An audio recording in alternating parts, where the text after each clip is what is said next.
Nicholas Roerich, he was one of a kind. As a very young person, had a chance to meet him. Here was a person who from the very beginning was influenced in a way, sitting in Russia and being there, he was influenced very deeply by theosophy, and not to speak of the entire occult movement which was at that time, in the early part of that century, a major influence on many people.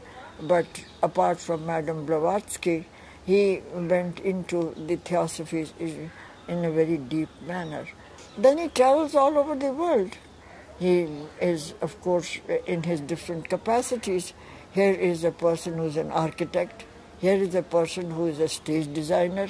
Here is a person who is making decor for theatre. Here is a person who is a musician. Here is a person, of course, and most of all, he is a painter. But his paintings are not something which one says he's a painter. He is not just a painter. He is a person of very deep experience who is expressing himself through line and color, and the one thing that calls him are the mountains. And to go back to the terminology that we've been using for Jagdishji, he was a cosmic person. Quite obviously, a person in that era was already talking about intercultural dialogue.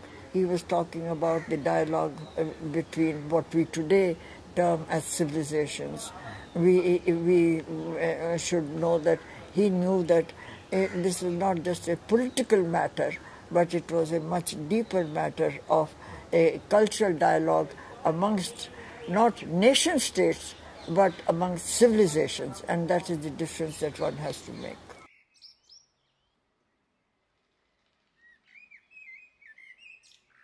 I'm a very down-to-earth kind of a person, and no inspiration. Opportunities came, and for this I have to thank my parents, because my grandfather was a builder of institutions. Not only my grandfather, but my grandmother, who built an institution which is still going on in Kashmir. So it didn't come as something that you were making a self-conscious effort to build institutions. And then you saw that any individual desire or individual inspiration or individual aim also has to be institutionalized. And that institutionalization meant that then you have to see how you create from wherever you have come from a vision that you have, a vision that you may have individually, or you may have with a group of people, that is made into an institution. So far as the little me is concerned, opportunities came. Sometimes you were asked to make an institution, e.g. the Indira Gandhi National Center for the Arts. At other times there was a nucleus, like the Central Institute of Higher Tibetan Studies. All the lamas and all the people from Tibet were here. And I thought that it was necessary to have an institutional framework. It meant a great deal of hard work. It meant a lot of problems, hurdles that had to be. But once the institutions come into being, let us say that it is then that an adult has come into being and you are out of it. Institutions outlast individuals. Individuals make institutions, but institutions must outlast individuals, and that is the success of the individual, because once it continues to be personality-centered, then the institution is finished.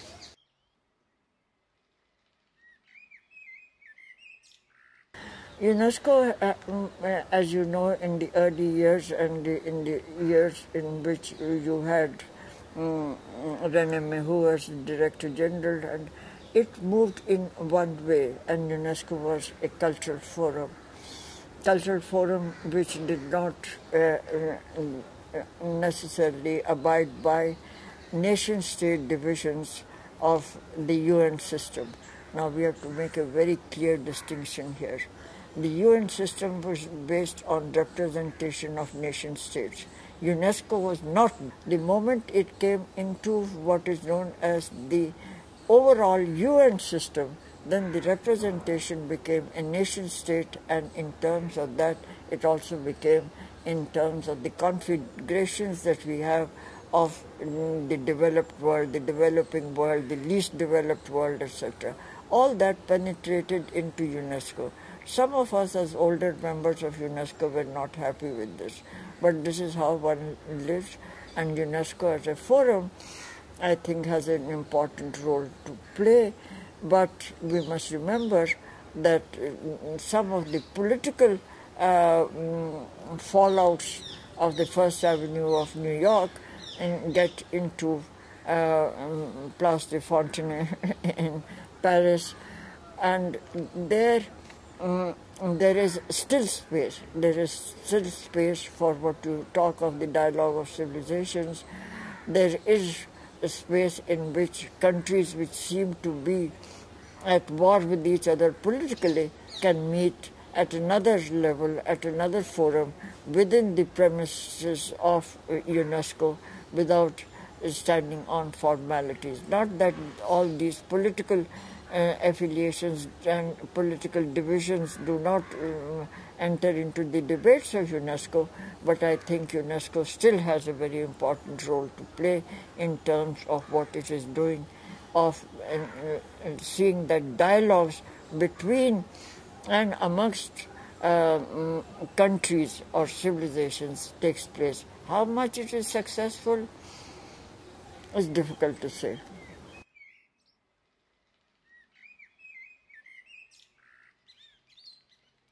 Is diplomacy something very different from making communication with each other? We have considered diplomacy, and now we have to return to Jagdishji. We have to return to what he was saying right through, that we are making a distinction between what we consider to be political diplomacy, which is based on money power, which is based on monetary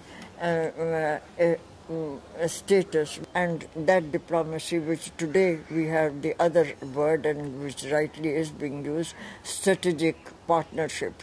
And I've been involved lately also in some of these discussions in another capacity. Now the moment we think of that, we don't think that anything that has to do with humanism, and I'm back to Jagdishji's word of cosmic humanism, because cultural diplomacy is not a matter of exchanging of music and dance things, even if I've been a dancer and continue to be committed to it. It is not a question of sending out delegations and bringing out delegations. It is a question of making communication.